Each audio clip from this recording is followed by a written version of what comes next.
Bonjour à toi, cher spectateur.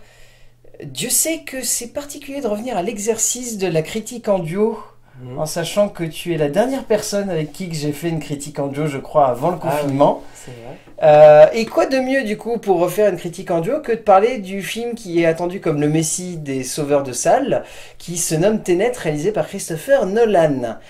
L'histoire, si tant est qu'on devait résumer celle-ci, ce serait l'histoire d'un personnage nommé subtilement le protagoniste, qui suite à une opération antiterroriste qui vire un peu au bordel, se retrouve à être annoncé mort, et le fait d'être annoncé mort va lui permettre de pouvoir rejoindre visiblement une branche spéciale de la CIA chargée de démanteler un réseau terroriste qui essaierait de manipuler le temps pour détruire le monde.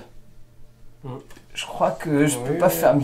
Je sais Ouais, pas, ouais, je peux c'est vraiment pas faire mieux. aussi dans Je suis désolé, mais je peux pas faire mieux. C'est compliqué à résumer sans trop rentrer dans le spoil.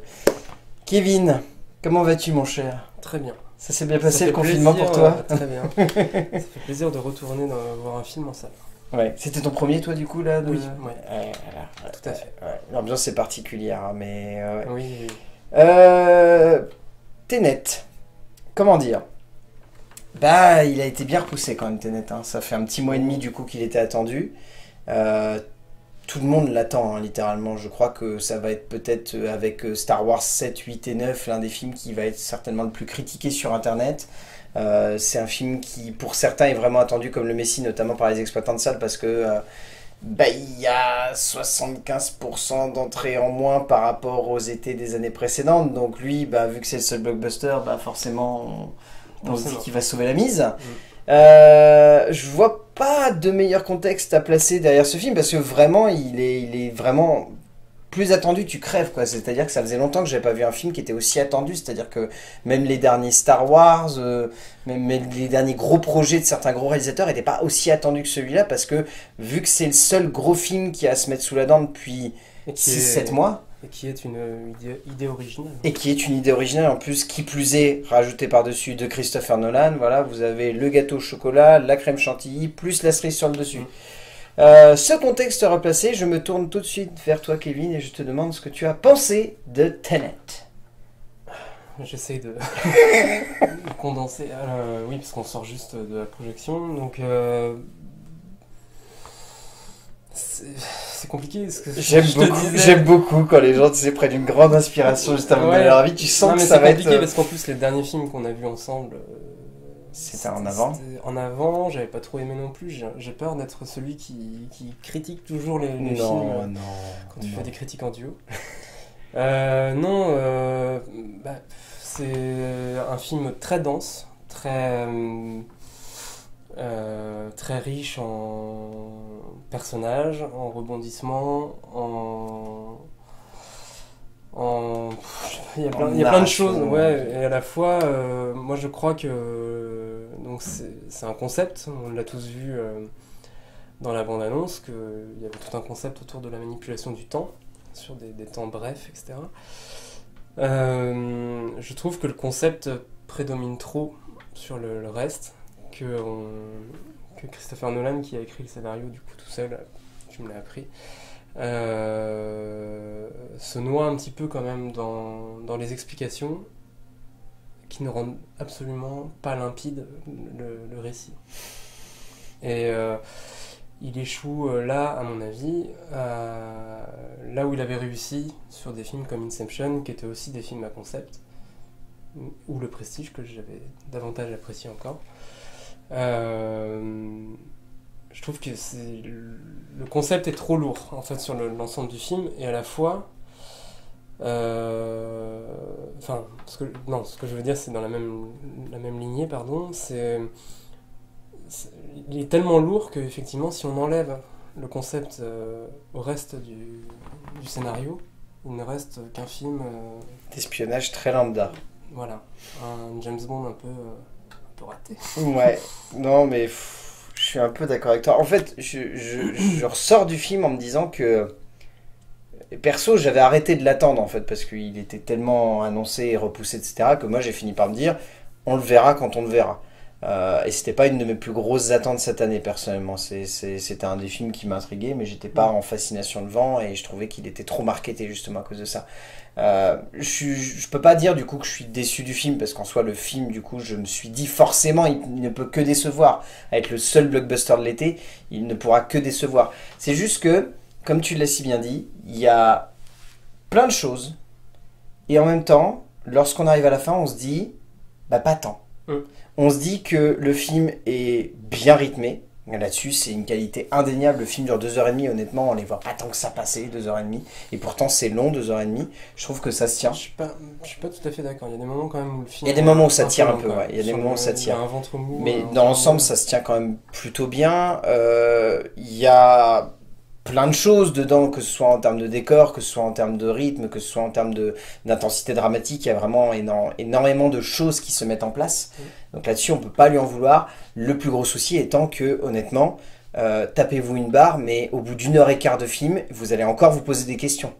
Ce qui, pour moi, est la démonstration, et on va l'aborder ensuite, d'un scénario qui a été écrit par un mec tellement enfermé dans son idée qu'il n'a pas réussi à la rendre aussi cohérente qu'un Inception, où là, il avait réussi à créer quelque chose de plus intéressant. À vouloir trop conceptualiser son film, il a fini par perdre ce qui devait être l'essence même de son long métrage, c'est-à-dire des personnages. Et le souci, c'est que c'est une super histoire sur le papier, portée par des persos dont on se moque une partie du temps. Et pour moi, c'est le plus gros souci. Mais qui sont bien interprétés. Mais qui sont hyper bien interprétés, ça, on aura plein de choses à dire là-dessus. Je te propose qu'on plonge tout de suite dans le scénar, histoire de casser le bout de gras, parce que là, il va falloir bien le péter. Concrètement, scénario écrit tout seul par Christopher Nolan, pour moi, c'est le plus gros défaut. C'est qu'il soit écrit que par Christopher Nolan. Son frère, donc Jonathan Nolan. Apportait beaucoup. Ne serait-ce que même à ses Batman, qu'il a écrit un peu, non? Ouais. Il a coécrit The Dark Knight et The Dark Knight Rises. Voilà. Il n'avait pas coécrit Batman Begins oui, de mémoire. Ouais. Et il a coécrit aussi Interstellar au final. Ah oui, j'ai un doute, mais je crois qu'il avait aussi coécrit Le Prestige. Sur Inception, je crois qu'il était là. Enfin voilà. Mais je pense qu'il a apporté un peu de clarté en fait, tout simplement au récit, et là il y a un vrai problème là-dessus. Enfin moi j'ai passé effectivement une bonne heure, donc presque la moitié du film en fait, à me demander à peu près ce que faisait le personnage. Enfin je voyais des silhouettes s'agiter pour trouver des différents objets, différentes personnes, mais on sait pas vraiment ce qu'elles font. À reparler avec toi après, on n'en savait pas beaucoup plus finalement. Ouais, non. Peut-être qu'on est con, je sais pas. Peut-être. Non, mais après, voilà, il y a des choses qui échappent, c'est forcément vrai. Non, par contre, le film est très très lourd sur l'explication, c'est vrai. Honnêtement, il y a, comme tu le disais si bien, la fameuse séquence explicative qu'on peut avoir dans un Inception ou dans un Interstellar pour expliquer les trous noirs, etc. Où c'est genre on va se poser 5 minutes et on va expliquer le truc.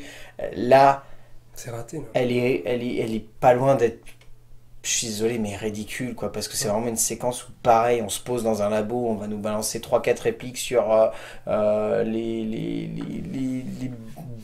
bulles temporelles, comme ils les appellent, les étaux temporels, et sur l'hypercentre, etc. Et du coup, toi, tu regardes ça, et en fait, tu comprends rien, parce qu'il n'y a rien de concret, en fait. Là où dans Inception, on te le montre, là où dans Interstellar, on te le montre, ici, il a rien à montrer au début parce qu'il a peur de péter son concept de base. En fait, c'est un défaut que... Enfin, ce défaut-là, je l'avais ressenti il y a longtemps déjà, mais sur Matrix 2. Où justement, en fait, le concept du premier Matrix était relativement simple, en fait. Et puis dès qu'ils ont voulu mettre le maître des clés ou le voilà, ils ont rajouté tout plein de concepts et de formules un peu philosophiques autour de ça. Là, c'est pareil avec des notions de physique quantique, etc. Que là, en fait, du coup, est-ce qu'on fait du cinéma ou est-ce que c'est un manuel physique? Alors c'est pas le problème, on peut très bien en parler dans un film, mais là, je trouve que, du coup, ça perd complètement le spectateur. Sans parler que, à côté de ça, du coup, les personnages sont relativement mal écrits, bien joués, mais assez mal écrits.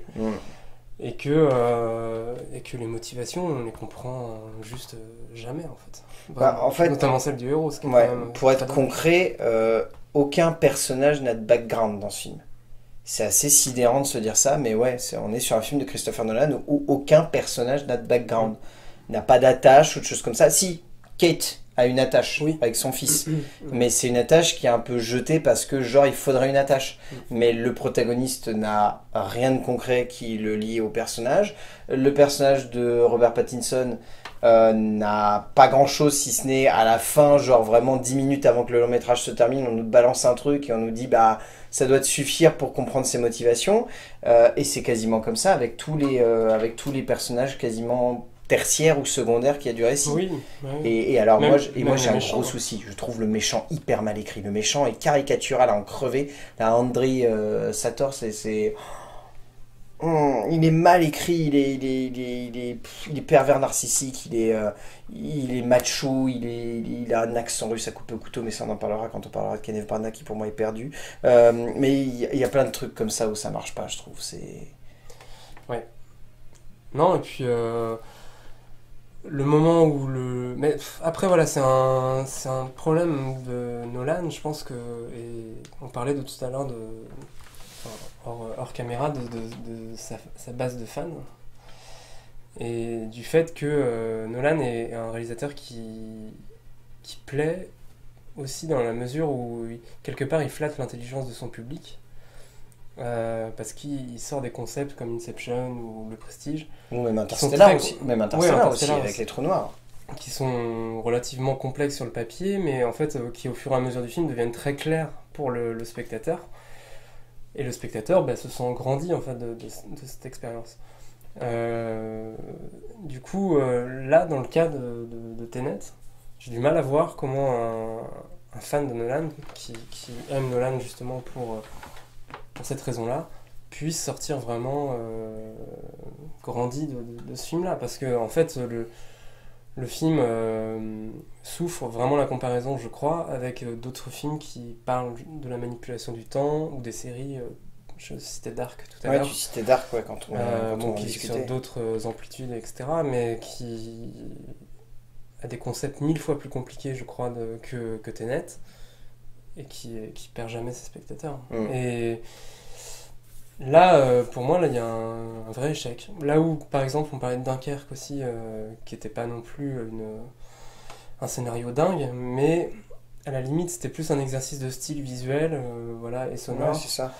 qui justifiait à la limite la pauvreté du scénario. Mais Et là, c'était beaucoup plus court aussi Dunkerque. voilà, c'était Dunkerque beaucoup durait plus resserré. 1h44, je crois, 1h45, un truc Ouais. comme ça. Là, on est sur 2h30 et quand on voit la difficulté qu'il a rien qu'à placer son concept et à le mettre en place, tu te dis 2h30 pour ça. Et oui, c'est vrai que comme tu l'évoquais, moi, mon gros souci, c'est que il n'y a plus d'émotion en fait dans les scénarios de Nolan. C'est compliqué, mais ça va faire 2 films où il a décidé de mettre complètement ça de côté pour se centrer sur soit une idée visuelle comme avec Dunkerque, soit un concept vraiment qui veut faire détonner un peu le genre, comme c'est le cas ici, où c'est genre on part du... C'est vrai qu'on l'a pas trop évoqué, mais on part d'une base de film d'espionnage qui est la base la plus classique du monde, c'est-à-dire une agence gouvernementale qui va devoir s'occuper d'un méchant russe qui veut détruire le monde avec une tête nucléaire. Et en fait, il y a juste cette histoire de saut temporel qui est rajouté au milieu. Et sinon, ouais. Et du coup, il décide tellement de baser son scénar là-dessus que derrière, bah... Elle est où l'émotion? L'émotion, elle est là 5 minutes à la fin. Quand il y a le personnage de Robert Pattinson Oui, qui se c'est un confie. peu la caution. C'est ça. Mais sinon... Ouais. Mais moi, en fait, le film, à un moment donné, il est tellement... Parce qu'il y a une omniprésence, mais on en parlera dans la mise en scène, mais il y a une omniprésence de la musique, des dialogues, etc. Et à un moment, le film fait penser à une longue bande-annonce. Et les dialogues sont très pompeux aussi, je l'ai pas dit, mais les dialogues, Ouais. je les trouve vraiment risibles. Il y a des moments où ils servent presque à rien, et c'est quand même un peu dommage, parce qu'en soi, il a jamais été un mauvais dialoguiste, Christopher Nolan. Il était plutôt, d'ailleurs, concis dans ses dialogues la plupart du temps. Et là, je trouve qu'il se perd. Hein. Il a tendance à... Ah oui, il y a des scènes où... Il y a des monologues qui ont vraiment mais pas de sens, ou qui sont vraiment des espèces de tirades philosophiques ou physiques qui sont jetées comme ça. Et Et ouais, c'est compliqué, quoi. Je pense à notamment, enfin, ça arrive en milieu de film, mais l'intervention de Ives, qui est donc un personnage tertiaire qui débarque et qui prend beaucoup de place d'un seul coup, il débarque et il pose tout de suite des trucs et il relance des nouvelles histoires de dimensions temporelles, etc. Et toi, tu te retrouves là-dedans et t'es en train de dire, mais attends, t'as déjà la moitié du film, j'ai pas compris ce qui s'est passé. Là, tu me ressors des histoires d'étau temporels, machin, machin. Oh là là. Ouais, Et à boire et à manger là-dedans. Non, mais il y a un manque de finesse en fait, Ouais, globalement. clairement. Parce que c'est quand même fait un peu au forceps. Et quelques personnages sont un peu là au chausse-pied aussi, quoi. Oh, ça c'est clair. Ça c'est clair. Mais bon, après, sur la densité, ça peut ne pas être un problème. Mais encore faut-il que ce soit bien mené. Là, il y a un vrai problème juste de sa part d'écriture. Ouais. Avant tout ce qu'il a fait en concept de mise en scène et tout, à la base, il y a ça, quoi. Et la base n'est pas concrète en fait. Enfin, au-delà d'être concrète, elle est pas solide. Voilà, Non. c'est le mot que je cherchais. Elle est pas solide et elle est pas justifiée par rapport à tout ce qui se passe par la suite du récit. Non. En termes de mise en scène, bon, là on va revenir sur quelque chose d'un peu plus positif parce que c'est un peu plus concret et bon, on va tout de suite balancer le point sur lequel on est à peu près d'accord et qui fonctionne pas dans la mise en scène, les combats inversés. Oui. Euh, Bah, les combats et puis même tout ce qui est mouvement en fait inversé dans le film, parce que du coup il a illustré visuellement son truc avec des reverses en fait sur les mouvements. Et Ça à la sent longue, que c'est compliqué. à la Ça longue sent que c'est c'est un compliqué. peu c'est pas très joli déjà à observer, et en plus ça fonctionne pas terrible en fait. Bah, c'est qu'on voit la limite en fait du procédé de Nolan qui consiste à vouloir tout faire sur le plateau. Et c'est hyper cool honnêtement. Tu regardes Inception, tu regardes Interstellar et tu te dis les trois quarts des trucs sont faits sur plateau. Le décor de la bibliothèque dans Interstellar ils l'ont refait en partie. Tu te dis c'est classe. Là il aurait fallu des effets spéciaux par ordinateur. Pas trop Peut-être. non plus. Mais il en aurait fallu un peu pour rendre ça plus clair et surtout que Nolan en fait puisse se permettre des mouvements un peu plus denses parce que je pense à une séquence de baston entre John David Washington et un autre personnage en milieu de film. Elle marche pas en fait. Elle marche pas parce que ça se voit qu'ils ont galéré sur le plateau à la faire en fait, à faire en sorte que on ait l'impression que les mouvements sont inversés, etc. Et du coup, vu que Nolan en plus il a Ute von Hoytema, son chef opérateur, qui d'habitude est habitué à prendre du recul et à faire des plans hyper larges, et là il lui demande de tout cadrer en serré, etc. Oui, c'est vrai ça par contre, oui. Bah ouais, et on sent que du coup Ute von Hoytema il est pas à l'aise, il a du mal. Bah, tu regardes les plans, enfin, tu regardes les plans où il filme des bateaux, où il montre un aéroport, là, il s'éclate, Ute von Hoytema. Et dès qu'il est dans le serré, vraiment, ça marche plus. Ouais, c'est vrai. Et c'est ça le souci, c'est que pareil, sur Dunkerque, c'était beaucoup de plans larges. Donc du coup, c'était des grandes plages, c'était des grandes étendues, c'était des avions dans les airs. Là, pareil, Interstellar, c'était dans l'espace. Enfin, il y avait de la dimension. Là, il lui demande quasiment les trois quarts du temps à son chef-op de filmer des couloirs. Et ça se voit qu'il galère, Ute von Hoytema. Heureusement, il s'en sort les trois quarts du temps. Mais ça se voit qu'il galère. Non, la mise en scène est assez élégante. Enfin, la photo est Bah, comme on disait, jolie. comme Enfin, on c'est dans disait, la continuité un petit peu la séquence d'ouverture, elle est folle, quoi. Oui. Elle est folle. Mais quelques petites erreurs de montage. Oui, alors ça, j'ai remarqué... qui étaient un peu cut, quoi, ouais, par moment. petit détail, Lee Smith, qui a quasiment monté tous les films de Nolan, visiblement, a lâché l'affaire. Et c'est Jennifer Lame, une jeune monteuse, qui du coup le remplace. Et ça se voit en fait qu'elle galère un petit peu parce que, comme le faisait remarquer Kevin lorsqu'on est sorti de la salle, il y a quelques séquences où on a l'impression que c'est un peu coupé dans le gras. Genre, il y a un dialogue qui vient à peine de finir et paf, on change de coin. Genre, ce qui donne ce côté bande-annonce, justement. Tu sais, on passe d'un spot à un autre, avec la musique qui est tout le temps... Qui est en plus accentué avec la musique de Ludwig Göransson qui donne cette dimension un peu à la Dunkerque où genre la musique ne s'arrête pas et elle a une place c'est omniprésente. une grosse tartine de musique, quoi.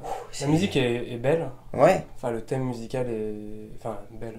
C'est une bonne musique, quoi. C'est une bonne musique, ça a de la gueule, quoi. Je veux dire, c'est une vraie identité. Voilà. Qui est marquée, etc. Mais là, en fait, elle est omniprésente. Tout le temps. Tout le temps, je crois pas qu'il y ait même pas une minute de blanc. Il doit y avoir des musique. petites pauses à des moments, genre des déjeuners ou des trucs comme ça. Mais Ou quand il y a des coups de fusil. ou quand il y a des coups de pouce. Et du coup, ça fait qu'à la fin, ça plus les dialogues interminables, du coup, Ça prend un peu la tête. ça prend la tête. Honnêtement, ça rend le film assez peu agréable en fait à regarder. Mais derrière, c'est quand même élégant. Ça a quand même Mais une voilà, vraie classe. C'est quand même vraiment visuellement, bien amené. Puis voilà, cette séquence d'intro, encore une fois, elle est vraiment impressionnante parce qu'elle cristallise tout ce que c'est faire Nolan, c'est-à-dire gérer plein de choses en même temps dans le cadre, faire en sorte que tout soit clair et que tout soit cohérent. Et ouais, cette séquence d'intro avec cette prise d'otage dans l'opéra, elle est impressionnante. Et puis il y a plein d'autres séquences comme ça. Tu vois, par exemple, j'ai trouvé qu'au final, la course-poursuite sur la 4 voies, elle a quand même une vraie gueule, quoi, parce que là, Oite Von Hottema, il fait du large, il s'éclate, il arrive à faire des plans qui sont sur la longueur, etc.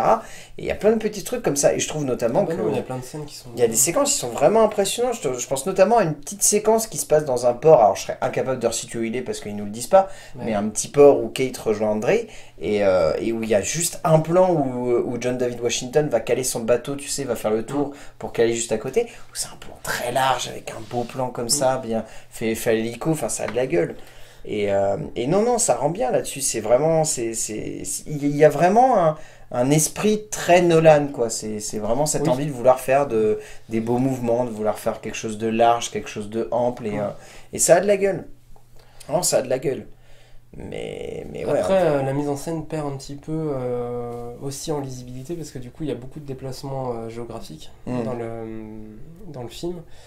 Des déplacements en Inde, Et qui ne sont jamais. Enfin, vu que Nolan veut rester dans sa démarche du faut pas péter l'immersion du spectateur, Voilà. il n'y a pas de. Il n'y a pas d'indication sur là où Pas on est. d'indication. Et en fait, justement, comme le montage est quand même assez rapide, au final, on est vite perdu sur les lieux où on est censé se trouver. Et Ouais. du coup, ce qui rend le scénario d'autant moins compréhensible. Mais voilà, après, c'est juste un détail sur la mise en scène. Ouais, c'est ça. Mais non, sinon, l'usage du 70 mm, Honnêtement, je l'ai moins vu aussi essentiel et nécessaire que ça pouvait être le cas sur d'autres films. oui, pareil. Et je l'ai pas trop ressenti en fait. Je sais Moi, pas si comme c'est tu que la dis, comme pellicule c'est elle est beaucoup plus stable ici, Mm. parce qu'on sent qu'ils ont réussi à beaucoup plus à stabiliser, parce que pas vu tant que ça d'effets de tremblement là où sur Interstellar on les voit, dans Dunkerque, un petit dans peu. Dunkerque on les voit. Là c'est, je sais pas, je sens que là ils ont vraiment, ils ont réussi à la stabiliser tellement bien en fait qu'on voit plus trop l'effet pellicule. C'est un peu dommage. Mm. Après c'est un choix, mais bon c'est. Je trouve pas que la pellicule soit aussi nécessaire que ça Non, peut être voilà. le cas par le passé, mais. C'est encore une fois un choix de Nolan, et puis après, peut-être que ça doit avoir de la gueule, avoir un 70 mm ou en IMAX comme film, ça a peut-être quelque chose de... Sûrement, mais il y a des scènes. Enfin là, désolé, j'étais dans mes pensées, mais il y a des scènes où il y a des problèmes d'étalonnage, j'ai l'impression. Peut-être, c'est possible. Mais c'est des petits possible. détails, mais c'est des trucs un peu à ce C'est à ce possible. niveau-là, en fait, ça me semblait bizarre. La scène Ouais. où il observe la première fois Kate, Oui, quand elle est à l'école avec son fils. oui, c'est vrai. Il y a deux plans Qui on semblent est pas sur trop. John David Washington, on voit Kate, on revient et c'est pas du tout la même. La même colorimétrie ou Ouais. les mêmes... Il y a un souci là-dessus et c'était un défaut aussi que j'avais repéré sur le Prestige où il y avait des trucs comme ça. Ah, ça, c'est peut-être Surtout de la c'est preuve, peut-être là, le fait de tourner en pellicule. Oui, sûrement. Et casting.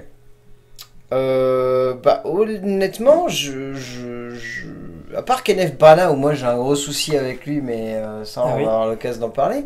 Je trouve que Elisabeth Debicki, je trouve que John David Washington, qui est vraiment excellent, honnêtement. Enfin, tu me le disais hors cam, mais il a quand même un charisme de dingue, cet acteur. Et Ouais. honnêtement, le perso, ok, il a pas de background, mais heureusement qu'il est là justement Oui, c'est ça. pour le rendre captivant et passionnant, quoi, parce que sinon, peut-être qu'on décrocherait plus facilement, en fait, c'est ça le truc.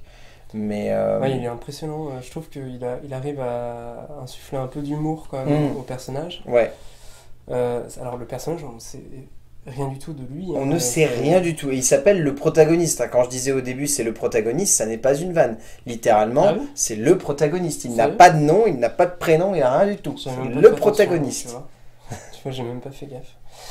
Mais du coup, il part c'est une feuille blanche, quoi, en fait. Et il arrive à tirer son épingle du jeu, je trouve, assez, de manière assez juste. Il a du coup des scènes où il se montre assez drôle, d'autres où Enfin, on se sent concerné quand même par son Ouais, truc, c'est ça. même si du coup la pauvreté du personnage fait que ça a ses limites quand même. C'est pas le personnage par exemple de DiCaprio dans Inception. Ouais, de Cobb.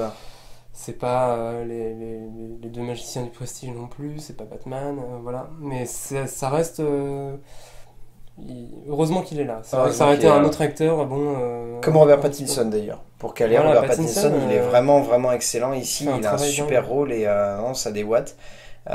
Et puis ouais, moi je te dis, j'ai un souci avec Kenneth Branagh, mais Alors, d'où vient-il? parce que je trouve que Kenneth Branagh, il est en train de nous faire une Johnny Depp là, c'est-à-dire qu'il a envie de faire des accents un peu farfelus ou des trucs comme ça, et alors là, l'accent russe à couper au couteau et le Kekos Ruskov qui a fait Tchernobyl, etc., et qui a déboîté du plutonium avec ses mains, c'est ridicule en fait au bout d'un moment. Même James Bond, ils ont compris qu'ils pouvaient plus mettre des méchants comme Ouais. ça, quoi. Et ça va faire 10 ans qu'ils ont compris ça. Depuis le chiffre, ils mettent plus des méchants comme ça dans les James Bond. Ouais. Là, le méchant Ruskov qui va absolument choper une tête nucléaire pour déboîter l'humanité, enfin, c'est... Stop, quoi. Il y a un moment, faut arrêter, quoi. Ouais, il est pas très bien écrit. Et après, à contrario, tu vois, quand il fait Hercule Poirot dans Le Crime d'Orient Express ou dans la bande-annonce de Mort sur le Nil, j'ai envie de me dire, ouais, là, ça passe bien, son accent, il est plutôt cool. Ouais. Mais là, je trouve que non. Prenez un acteur russe, il y a plein d'acteurs russes qui sont très talentueux. Allez pas Bon. chercher Kenneth Branagh qui va nous faire un accent russe. Bonjour, je suis Kenneth Branagh, je suis méchant russe. Mais il est quand même, à part à deux trois scènes, il est assez sobre quand même. Ouais. Je trouve. Ah bah, Enfin, c'est sûr il est que plutôt crédible quand même. il est plus sobre que en quand tant il que gueule méchant, je et veux que dire. quand il gueule et qu'il nous sort ses répliques. Un tigre, on ne l'apprivoise pas, on ne le donne Ouais, pas. Oh, cette séquence-là, je pense que Ouais, vous ça. allez rigoler, hein, ça serait pas étonnant. Mais alors, cette séquence-là, elle est petite pépite hein, dans le genre. Ah, c'est qui le tigre? Toi, tu es une chienne.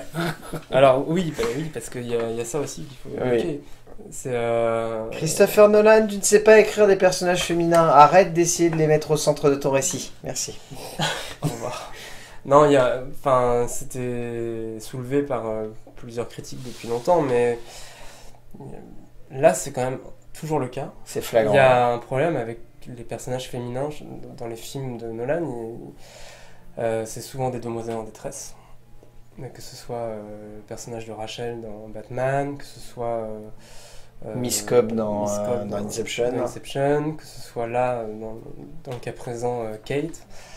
Ce sont soit des âmes à sauver, soit des manipulatrices, soit quand elles font preuve d'autodétermination, en fait, elles le font de manière un peu sexualisée. Enfin, Oui, c'est ça.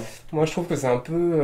C'est un peu déconcertant quand même, au bout d'un Enfin, moment. pour un film qui est quand même le film le plus attendu de 2020, c'est vrai qu'on se retrouve avec des personnages qui sont très datés, quoi, qui seraient bien dans un Hitchcock des années 50, voilà, mais qui... Même dans un vieux James Bond, mais aujourd'hui Voilà. ça passe plus Mais quoi. alors qui aujourd'hui quand même font... Enfin, maintenant ils écrivent même plus une James Bond girl comme ça, quoi. Oh no, oh no. Donc Christopher Nolan, à la limite, ferait mieux d'assumer, comme dans Dunkerque, de ne pas mettre de femmes, C'est ça. plutôt que... et du coup de faire un cinéma purement masculin, voilà. Tant pis, hein. Je pense que personne À la lui gueulera limite, dessus hein, de faire ça. voilà, hein. au moins ça aura le mérite d'être clair, mais là, il y a un problème, quoi. Il y a Ouais. un vrai problème. Bon, petite conclusion de cette critique, un peu salée, mais Ouais. voilà. Qu'est-ce que tu retiens du coup de Tenet? Beaucoup de bruit. Déjà, non, mais vraiment, beaucoup de bruit avant le film, c'est-à-dire qu'on en a quand même beaucoup parlé, vu qu'il a été beaucoup repoussé et qu'il est un peu le fer de lance de la reprise en salle, et beaucoup de bruit dans la salle. C'est-à-dire que le film est très bruyant en termes de dialogue et en termes de musique et en termes de densité, ce qui pourrait être dans certains cas des qualités, mais qui sont là en tout cas très plombantes. Et voilà, c'est ce que je retiendrai. Après, c'est pas un film que je reverrai tout de suite, parce que de mon point de vue en tout cas, c'est pas un film qui a été agréable à regarder. Ah ouais. Un poil plus positif, mais quand même dans la réserve. Je pense que c'est clairement le film de Christopher Nolan qui va pense pas qu'il finira dans le bas de classement de beaucoup, malheureusement, de fans de Nolan, mais pour moi, perso, il est vraiment dans le bas du classement. Hein. Je trouve que Nolan, là, il est proche de la parodie de son propre style dans l'écriture. Il arrive à sauver ça par le biais de la mise en scène et par le biais de Hoyte van Hoytema qui fait encore un travail de dingue en termes de photos et de ses acteurs quand même qui se donnent vraiment à fond, alors que à mon avis lorsqu'il a dû leur donner les directions des personnages, ça devait être un brouillard, mais alors phénoménal. La lecture de scénario. C'est ça, la lecture de scénar, elle devait être particulière, je pense. Mais alors vraiment, c'est un film sur lequel il faut rester hyper concentré. Je tiens à le dire, 1h15 au moins minimum, soyez vraiment focus sur les dialogues, parce que sinon, tout le reste de l'histoire, ça va vous sembler être inexplicable et incohérent. Donc vraiment, soyez à fond pendant 1h15 et ensuite, à la limite, lâchez un peu plus et regardez l'écran pour vraiment être focalisé sur l'action. Faut pas y aller fatigué parce que sinon vous allez pioncer pendant 1 heure. Hein. Mais passer ce stade-là, on passe quand même un moment où on est assez bien diverti, où c'est assez entraînant. Peut-être que c'est un peu beaucoup de bruit pour rien. Il aurait fallu faire un petit peu moins de bruit et se dire c'est un film de Christopher Nolan, il n'y a peut-être pas besoin d'en faire des caisses. Oui, parce qu'à titre personnel, moi j'avais pas forcément beaucoup d'attentes, mais c'est vrai que le fait que les médias, qu'il y ait vraiment beaucoup de relais là-dessus, en fait ça donne quelque chose, on s'attend à quelque chose de dingue. Quoi. Et là, c'est pas un nanar non plus, hein, c'est pas ça. Ah non, loin de là. Mais je trouve que, oui, effectivement, c'est un pétard mouillé un petit peu quand même. Ouais. Bah, voilà. Vous l'aurez compris quand même, Tenet de Christopher Nolan, c'est un peu compliqué à aborder. Donc allez-y, préparez. Mais avec ça en tête, peut-être que ça vous plaira, peut-être que ça ne vous plaira pas. On vous laisse seul juge. Merci Kevin. Merci à toi. De réouvrir les critiques en duo sur cette chaîne après ce confinement et ce déconfinement. Comme d'habitude, on va dire aux gens d'aller voir des films parce que c'est bien d'aller voir des films et qu'on se retrouvera pour parler de films, bien évidemment. Et n'oubliez pas qu'il y a des films en salle, donc allez au cinéma. Il n'y a pas que Tenet au cinéma. A plus. Ah mais t'as vu, elle a voulu faire son intéressante en plus là. On dit oh non mais Nolan c'est un peu mou. Miaou. Oh là là. Et la fanbase de Nolan, ne nous détestez pas, hein. C'est pas parce qu'on a été un peu salé qu'on n'aime pas Christopher Nolan. Interstellar, c'est très bien.